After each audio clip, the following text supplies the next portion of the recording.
Hi, everybody. Let's talk about shark fishing. Not just shark fishing, but land based shark fishing, fishing from a boat for sharks specifically. Let's talk about the recreational side, the fun side, and the educational side, the scientific side, to where we learn more about these animals that we have to live along with.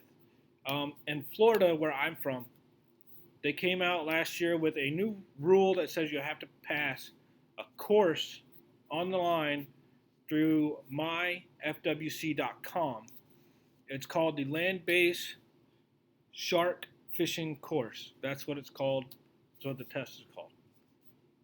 So that gives anglers or fishermen or women, however it's called, that gives them education on how to properly release and protect these animals when they're being targeted.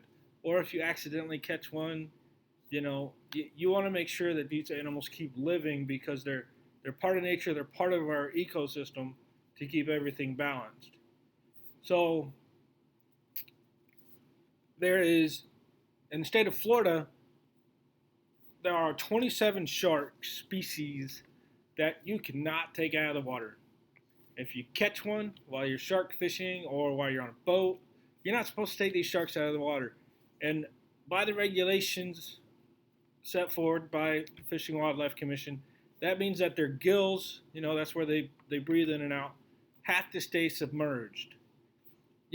I'm not a shark fisherman, not something I want to do, but I don't think I'd want to get in the water to release a shark if they're still in the water. That's why FWC came up with this idea of these protected sharks and these sharks that you're not going to take home to eat. Is you cut the line or you cut as close to the hook as you can and get the animal back in the water as quickly as you can, and it's safely for you and the animal. Because without the sharks, our ecosystem would go crazy, either really good or probably really bad around the world. Not just on the Atlantic side, the East Coast side of Florida, or the Gulf of Mexico side, the west side of Florida. Because one small thing impacts everything. Um, the University of Miami, let's talk about a little bit of the educational part of this. The University of Miami has a tagging program to where they catch sharks, hopefully juvenile sharks, and they tag them, they weigh them, they measure the length and the girth, and they sex them, they do blood work, they do ultrasounds to see if it's male or female, and if the female, if they're pregnant, and how many pups, which is what a baby shark is called, is a pup, how many pups this female may have. So here recently in April, they caught a 5 foot 7 inch shark. I believe it's a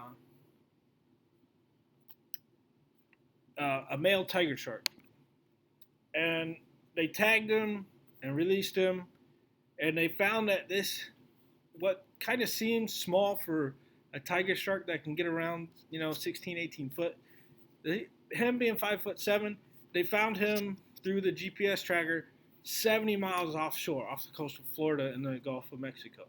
That's insane that a shark that small would go that far out.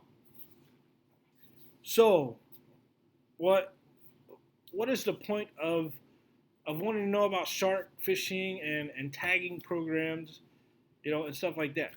Well, we all need to know a little bit about what's around us. And since I've never really been a shark fisherman or tried to catch sharks or even wanted to know much about them, they're cool to look at an aquarium or on YouTube or the internet or something. But I don't want to get in the water with these guys. So let's go over what we've learned and what this is all about. It's about going out and enjoying yourself or enjoying a trip with your family, to the beach and going a little fishing, and maybe you want to target sharks, maybe not. But you need to do your research before you go do that. You need to learn how to safely release these animals and keep you safe.